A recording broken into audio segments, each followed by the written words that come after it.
Ya, assalamualaikum warahmatullahi wabarakatuh. Waalaikumsalam warahmatullahi wabarakatuh. Kita masih di mata kuliah hukum perdata. Kita ngomong hukum substantif tentang keperdataan, relasi keperdataan.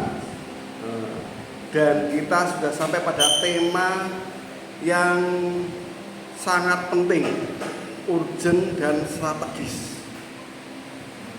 Di mana tema ini adalah pusat atau materi atau inti dari bagaimana relasi keperdataan ini punya landasan hukumnya. Karena kita negara hukum, perlu adanya landasan hukum. Dan kali ini tema yang akan kita bahas ini di landasan hukum tadi adalah tentang perikatan. Jadi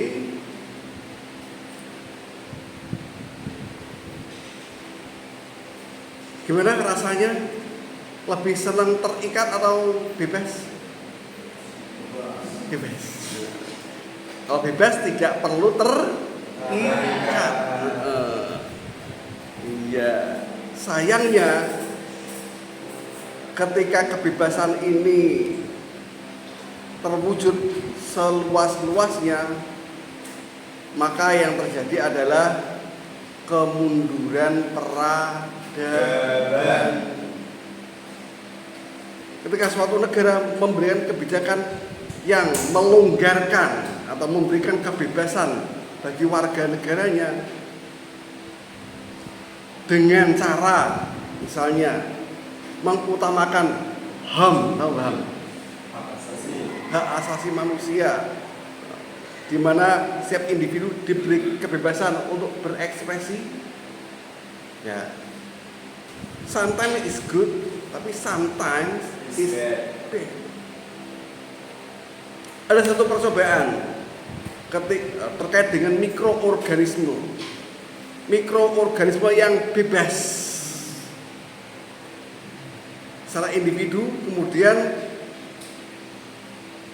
diberikan mikroorganisme lain yang sifatnya predator. Dan mikroorganisme yang karakternya individualis ini langsung dibabat habis. Berbeda dengan mikroorganisme yang punya ikatan, yang menyatu menjadi satu kesatuan. Ini resiliensinya, ketahanannya ini lebih kuat menghadapi predator.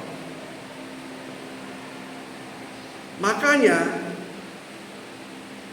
agar kita kuat, kita perlu adanya keterikatan. Itu tidak lagi ngomong kebebasan. Memang di satu sisi lain kebebasan itu mengekang atau memberikan kita beban. Tapi di satu sisi lain, bagaimana kita sebagai individu punya ikatan saling ketergantungan. Nah, kalau ketergantungan, kita perlu mengandalkan siapa untuk kepentingan kita. Coba kalau Anda di dalam keluarga diterapkan kebebasan. Bapak bebas, gak usah menafkahi terus karepmu. Ibu juga sama, mau masakin anaknya, menyiapkan sebuah keluarganya, kerja apa terserah. Saya bebas, ini negara merdeka Bu, misalnya. Anak juga bebas. Keluar malam siang terserah. Ya, ini membuat keutuhan rumah tangga menjadi tuntuh. Ini dalam skup keluarga. Demikian juga dalam kehidupan ekonomi. Keberadaan tidak hanya masalah person keluarga ya, tapi juga terutama masalah muamalah, masalah ekonomi. Bagaimanapun kita perlu barang milik orang lain. Entah kita ambil manfaatnya atau kita ambil kepemilikannya. Sehingga muncul jenis transaksi keperdataan seperti jual beli, sewa menyewa, pinjam meminjam. Secara peradaban mulai berkembang, ada leasing, kemudian ada franchise, kemudian ada jasa-jasa juga berkembang. Kehidupan yang serba digital ini muncul relasi keberadaan yang namanya relasi afiliator, nggak tahu ya, mungkin Anda termasuk di dalamnya. Nah, ini di mana masing-masing pihak terikat satu sama lain. Tidak lagi bebas sak penake terikat. Sehingga masing-masing punya kewajiban dan haknya masing-masing. Dalam relasi keberatan jual beli, misalnya jual beli, apa kewajiban pembeli? Ya. Kewajiban penjual, barang atau jasa. Ya, gitu. Semuanya harus terikat. Nah, ininya perikatan. Pentingnya perikatan dalam sebuah peradaban, termasuk dalam relasi keperdataan kita. Penting nggak perikatan? Sekarang. Penting nggak? Penting. Nah, kita bedah satu persatu bagaimana perikatan ini ada dalam hukum keperdataan kita.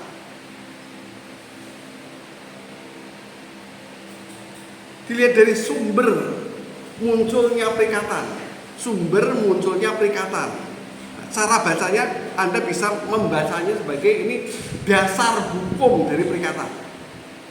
Sumber itu dasar hukum. Dasar hukum dari perikatan apa? Yang pertama dan utamanya pada umumnya berasal dari perjanjian. Jual beli itu perjanjian. Dan relasi keperdataan lainnya dilandasi oleh perjanjian. Istilah lainnya agreement, kontrak, kesepakatan kedua belah pihak. Bisa diwujudkan secara tertulis maupun tidak tertulis. Kalau tertulis bisa di bawah tangan atau akta notarial. Akta notarial apa? Akta yang dibuat di hadapan notaris.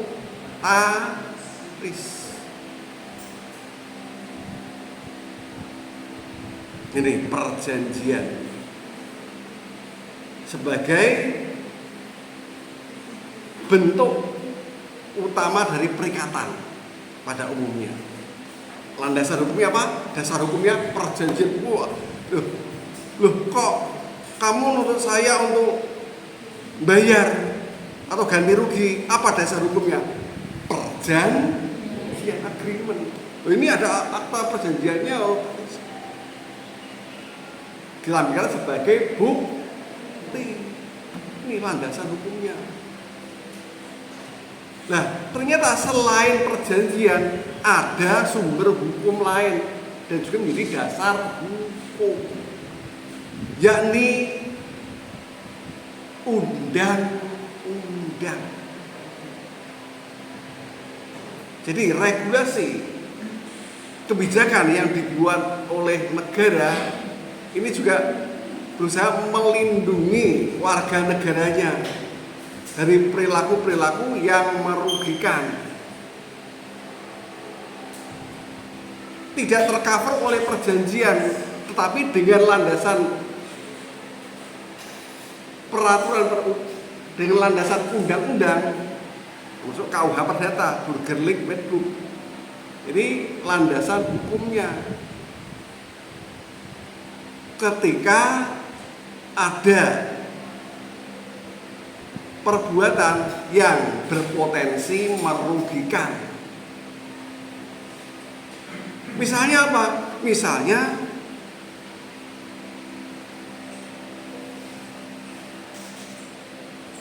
saya berbuat kejahatan, ngantemi masih kayak. Nah, iya. Ini jahat atau tidak? Kejahatan. Dari kejahatan ada unsur aspek masalah pidananya, bisa dilaporkan polisi, diproses secara hukum pidana. Jaksa terus ke pengadilan, dituntut masalah aspek pidananya. Ya, selain masalah pidana, ada unsur ternyata juga ada irisannya dengan masalah keperdataan. Lo ngantemi rumah sakit, bayar kan keluar biaya, perlu ada ya, makanya korbannya akan menuntut apa? Ganti rugi. Itu aspek keperdataannya. Dan ini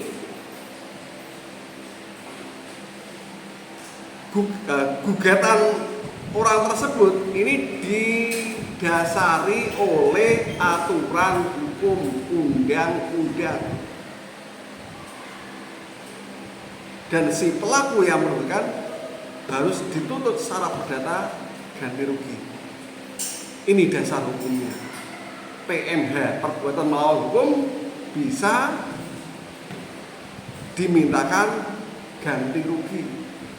Dan relasi antara orang yang merugikan dan orang yang dirugikan ini ada relasi keperdataan, ada relasi namanya perikatan. Meskipun ini tidak diperjanjikan, atau karena ada peristiwa lain dan ini dilindungi oleh undang-undang ya, saya transfer ke mbaknya itu, mbak, misalnya saya transfer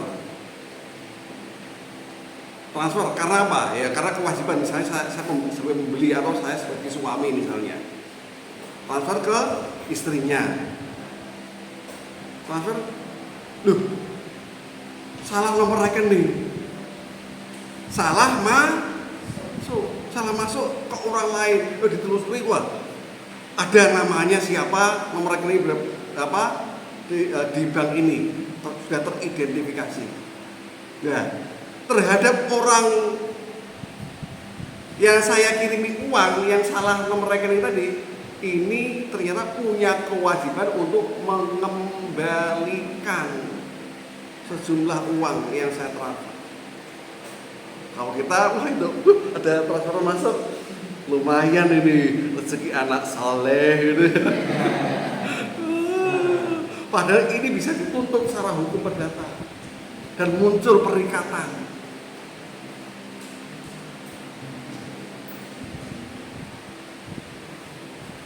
Perikatannya apa? Mengembalikan. Kalau tidak bisa disita harta bendamu oleh pengadilan.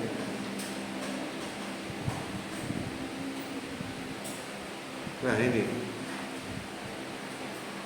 Ya, kemudian kita lihat unsur-unsur perikatan. Oh iya tadi ya, kalau terkait dengan definisi perikatan, definisi perikatan itu adalah di pasal 1233 KUH Perdata atau Burgerlijk Wetboek ini memberikan definisi yang sederhana, singkat dan lugas. Yakni perikatan itu apa? Hubungan antar para pihak, antar dua belah pihak. Perikatan itu hubungan antar dua belah pihak. That's perikatan. Sederhana, simple. Tapi powerful. Ya, mendefinisikan itu. Hubungan, berarti ada hubungan hukum. Penjual pembeli ada hubungan hukum antar kedua belah pihak. Kalau kita breakdown, di situ mesti ada subjek hukumnya, ada pelaku hukumnya, ada pihaknya sebagai subjek hukum. Kemudian ada hubungan hukumnya. Hubungan hukumnya apa? Jual beli, sewa menyewa, atau ikatan suami istri, orang tua dan anak, atau relasi muamalah lainnya.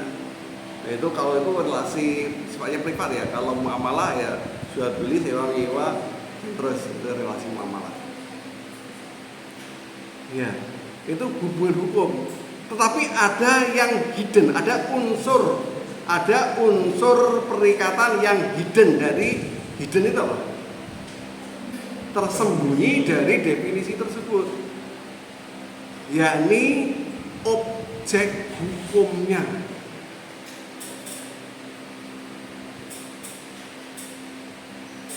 Ada unsur objek hukum. Pihak, tadi ada pihaknya, ada hubungan hukumnya, ada objek hukumnya. Terus objek hukum perikatan itu apa? Objek hukum perikatan, objeknya. Kalau objek ya kita berpikirnya ya kalau nggak barang dan salah. Ini ya itu tidak salah. Tapi itu menjadi bagian dari objek hukum benar. Tapi yang terutama yang menjadi fokus masalah perikatan di sini yang dimaksud objek hukum adalah kewajiban para pihak. Kewajiban bagi salah satu pihak menjadi kewajiban bagi pihak lawannya. Kewajiban menjadi hak. Jadi ada hak dan kewajiban itu bersanding.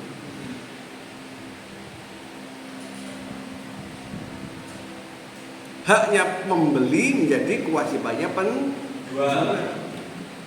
Demikian juga sebaliknya. Nah, itu terkait dengan unsur-unsurnya. Ada berapa? 3. Terus kita lihat dari jenis-jenis perikatan. Pertama, berdasarkan sumbernya. Nah, sumbernya tadi sudah saya sampaikan. Berasal dari apa? Perjanjian sama undang-undang. Terus yang kedua, berdasarkan isi prestasi. Prestasi itu merupakan objek dari perikatan.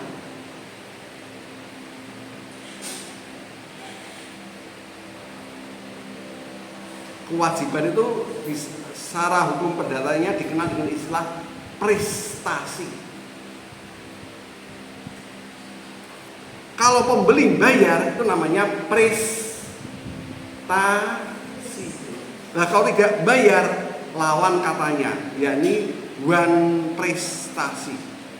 Nah, ini istilah-istilah umum dalam relasi keperdataan. Dalam hukum perdata ini umum. Ya, ini wajib Anda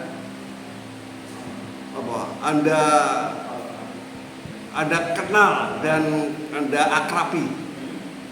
Apa? Prestasi dan wan prestasi. Prestasi itu kewajiban. Kalau tidak menunaikan kewajiban namanya wan prestasi. Suami kok tidak memberikan nafkah namanya wan prestasi. Ya itu. Nah, tadi apa? Isi prestasi. Isinya bisa kontennya memberikan atau menyerahkan sesuatu. Apa? Jadi isi dari prestasinya pembeli apa?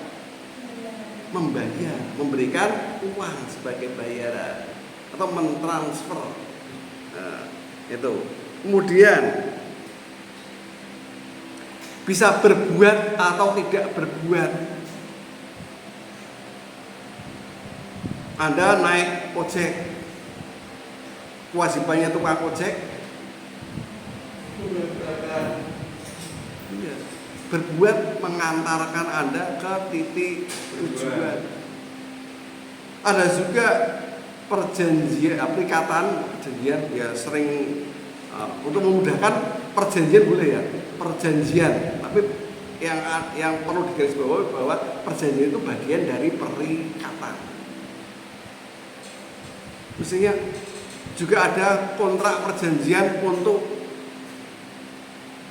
biar ada persatuan, ikatan antar komunitas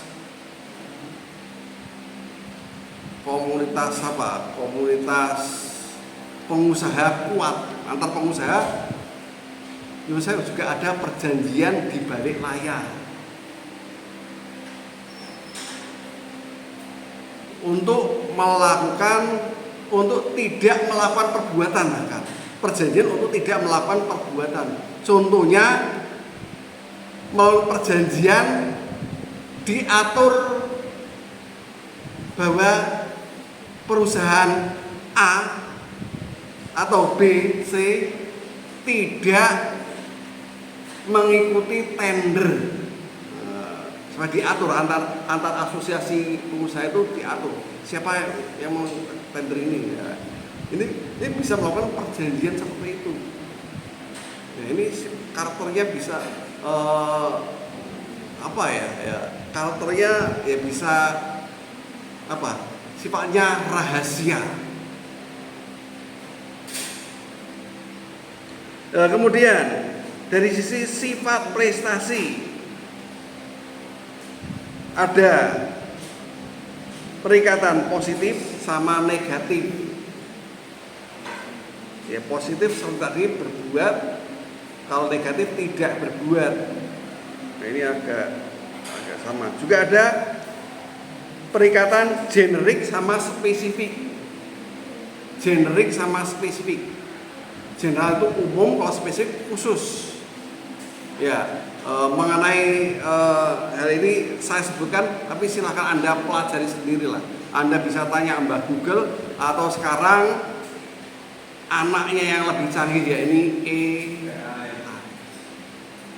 Kemudian tadi generik, saya ulangi ya, tadi apa? Perikatan positif negatif, terus generik spesifik yang kedua. Generik ini lawan kata. Positif negatif, terus generik spesifik, terus perikatan apa? Alternatif dan perikatan fakultatif. Nah, alternatif sama fakultatif ini ada banyak kesamaan dan sedikit perbedaan. Silakan Anda cari tahu, tanya Google atau AI. Dari sisi waktu ada perikatan bersyarat, kemudian berbobot waktu, sama perikatan manfaat dan tanggung renteng.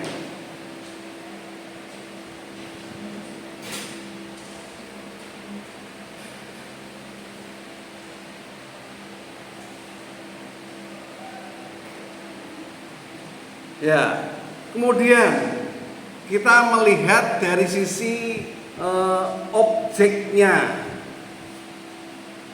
objek dari perjanjian. Objeknya apa? Objek dari perikatan apa? Objeknya kewajiban alias prestasi. Nah, ini kalau perikatan berjalan normal, berjalan sesuai rencana, berjalan sesuai dengan apa yang diharapkan. Tetapi manusia yang pada umumnya punya karakter negatif yang bernama Surokoh. Oh ya, Surokoh. Greedy. Serakah. Ini punya kecenderungan menguntungkan diri sendiri dan merugikan orang lain. Utang orang bayar. Ben untung, ben aku. Nah itu greedy-nya itu.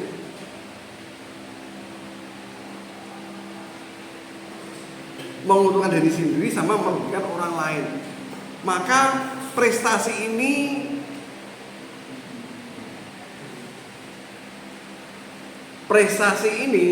harus dilindungi dari perbuatan yang merupakan lawan katanya, yakni wan prestasi.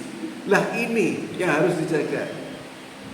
Jangan sampai para pihak wan prestasi, terutama debitur. Oh ya, dalam perikatan itu antara para pihak pada umumnya namanya adalah kreditur sama debitur. Kreditur gampangannya orang yang ngutangi, kalau debitur orang yang utang. Kalau perjanjiannya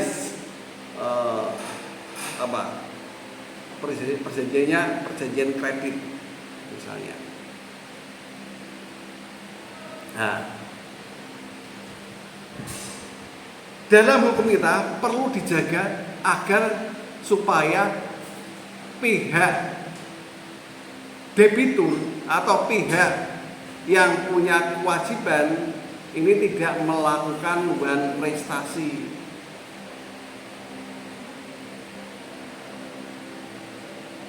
Atau pemenuhan kewajiban.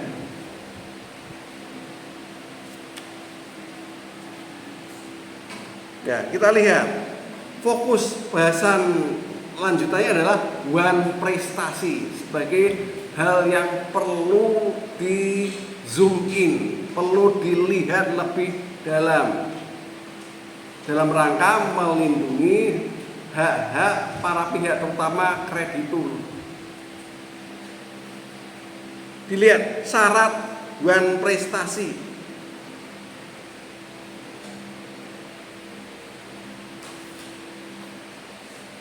Syarat ya, wan prestasi bisa muncul wan prestasi. Sorry ya, dengan adanya wan prestasi ini menjadi dasar nantinya buat kreditur atau pihak yang dirugikan mengajukan ganti rugi. Nah, munculnya wan prestasi karena dilandasi, yang pertama dilandasi oleh perikatan yang sah, adanya perikatan yang sah. Perikatan yang sah tadi apa sumbernya berasal dari perjanjian sama undang-undang, itu dasarnya. Kalau tidak menunaikan kewajiban wan prestasi. Itu faktor yang pertama. Yang kedua, debitur ingkar janji. Nah, debitur itu kondisi-kondisi yang menyebabkan wan prestasi, yaitu debitur ingkar janji atau debitur melakukan kesalahan. Ini faktor berikutnya. Ini faktornya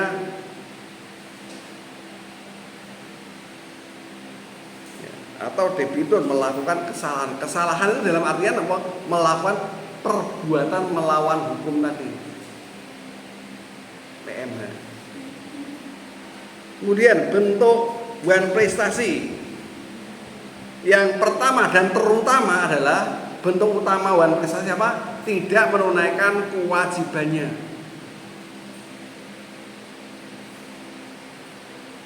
Yang kedua,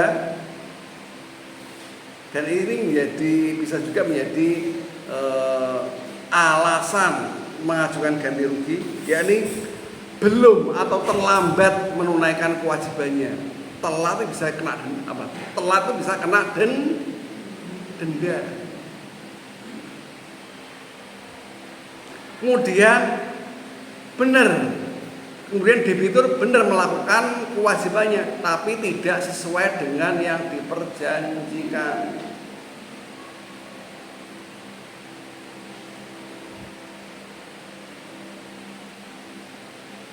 Ngirim batik lengan panjang, sing ditekake lengan pendek.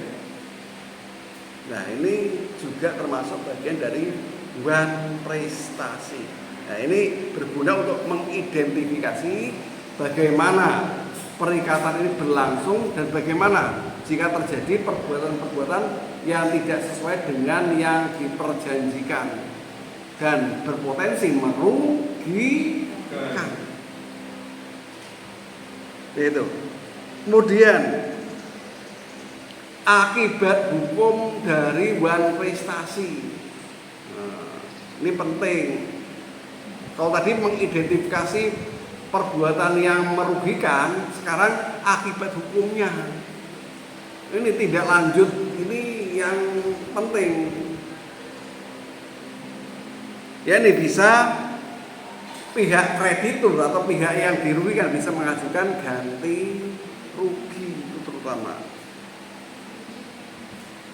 Biasanya kreditur bisa mengajukan ke pengadilan gugatannya pertama ganti rugi. Yang kedua pemutusan kontrak, pemutusan perjanjian atau pemutusan perikatan. Ini.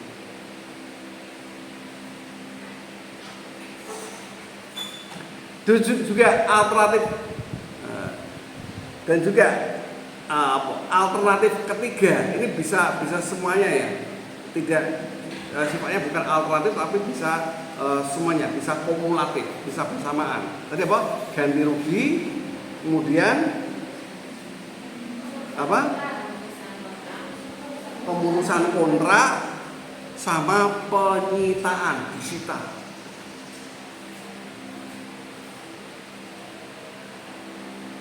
Disita uangnya, kalau nggak ada ya barang yang senang dengan itu atau yang lebih disita. Itu akibat hukum kalau wan prestasi. Tapi yang perlu diingat, ini dilakukan oleh pengadilan. Kadang dalam praktik, misalnya Anda berjualan nyetok barang, kok nggak bayar, ya sudah, sepeda motornya tak bawa ya, tak sita ya, atau HP-nya saya bawa ya, ini bayar. Sebenarnya ini juga melanggar hukum. Ini ini prosedur yang kurang tepat. Karena pihak yang Anda utangi tadi bisa melaporkan, bisa dipidanakan. Lah, mosok kita wis ngutangi, tak dibayar, masuk penjara sisan. Wah, kan contoh. Makanya kita perlu melihat seluk-beluk hukum supaya kita selamat dari secara keperdataan, harta benda dan milik asal-asal kita tidak dirugikan, dan juga secara hati jiwa kita juga terlindungi oleh perbuatan jahat atau dan kita tidak melakukan kejahatan. Itu. Nah, itu terkait dengan wan prestasi yang menjadi sumber pokok masalah dalam perikatan.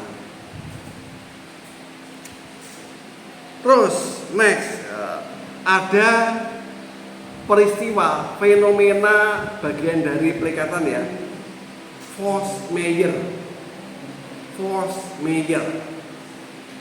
Tulisannya force majeure. Force majeure atau bahasa Belandanya overmacht. Maksudnya pakai CHT. Over pakai V, overmacht. Atau bahasa Indonesianya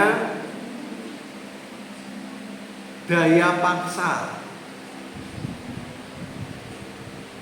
daya paksa, atau pakai istilah lain untuk memudahkan pemahaman, keadaan darurat alias genting.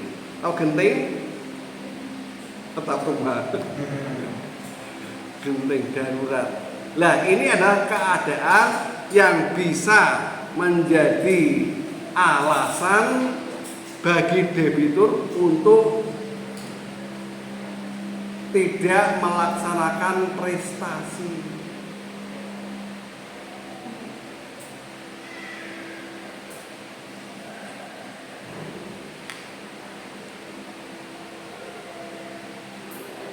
Misalnya ada bencana alam atau pandemi misalnya. Ini force majeure di luar kuasa dari si debitur.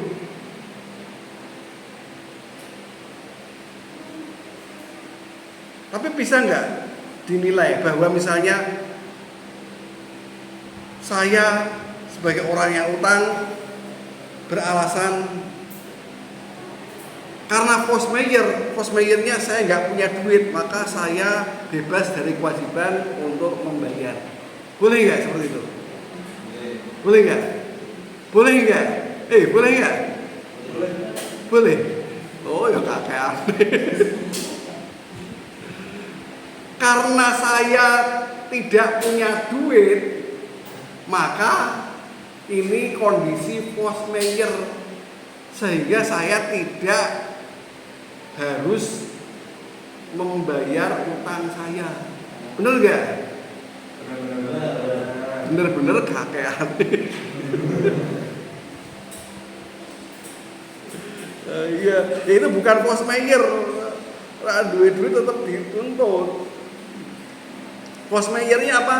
Kondisi yang menyebabkan ia tidak bisa melaksanakan kewajibannya. Kondisi yang sifatnya di luar kemampuan. Kalau yang utang bisa bayar ya? Bisa lewat hartanya disita, bisa bayar. Itu itikat baik. Kalau tidak itikat baik ya ngomongnya force majeure, tapi tidak tahu bahwa ini tidak termasuk kategori force majeure.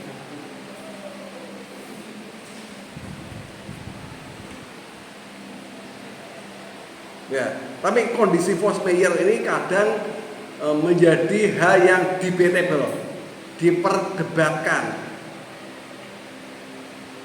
Bahkan bisa muncul kebijakan negara yang menghapus kondisi force majeure ini. Misalnya pandemi kemarin. Pandemi kemarin ini memberikan dampak pada dunia usaha enggak? Anda merasakan ya? Anda punya usaha atau Bapak Anda punya usaha, berdampak enggak terhadap perekonomian Indonesia? Berdampak. Kalau dilihat ini bagian dari force majeure. Apalagi misalnya Anda atau Bapak Anda terikat pada kontrak kredit dengan perbankan, tidak bisa membayar ini oleh negara dianggap force majeure enggak? Oh ternyata tidak.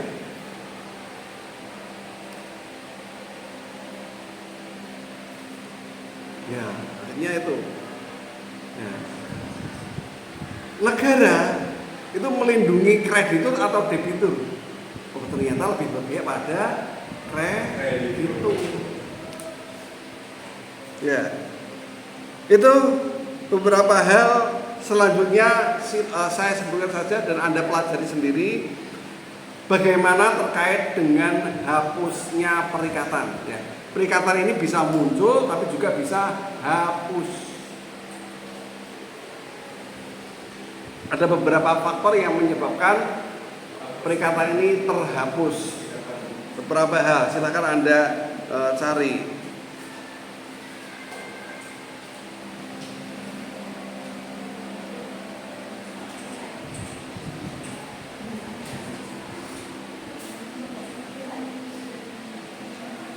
Dan yang terakhir ini bentuk perikatan yang utama. Bentuk perikatan yang utama tadi apa? Perjanjian. Lewat dasar hukumnya ini perjanjian. Perikatan muncul karena perjanjian. Perjanjian itu landasan hukum utamanya yang perlu di garis bawahi dan yang perlu kita cermati adalah perjanjian ini punya asas kebebasan berkontrak. Jadi meskipun ada relasi keperdataan atau transaksi antara para pihak yang tidak diatur oleh undang-undang, ini tetap berlaku berdasarkan perjanjian. Nah, itu fleksibilitas dari perjanjian. Lewat asas kebebasan berkontrak. Dan yang perlu dicermati lagi dari sisi syarat-syarat perjanjian. Syarat-syarat perjanjian itu ada berapa? Ada 2, Pak. Ada 4, Pak. Nah, itu ada di pasal 1230 KUH Perdata, kalau nggak salah. Tentang syarat-syarat perjanjian.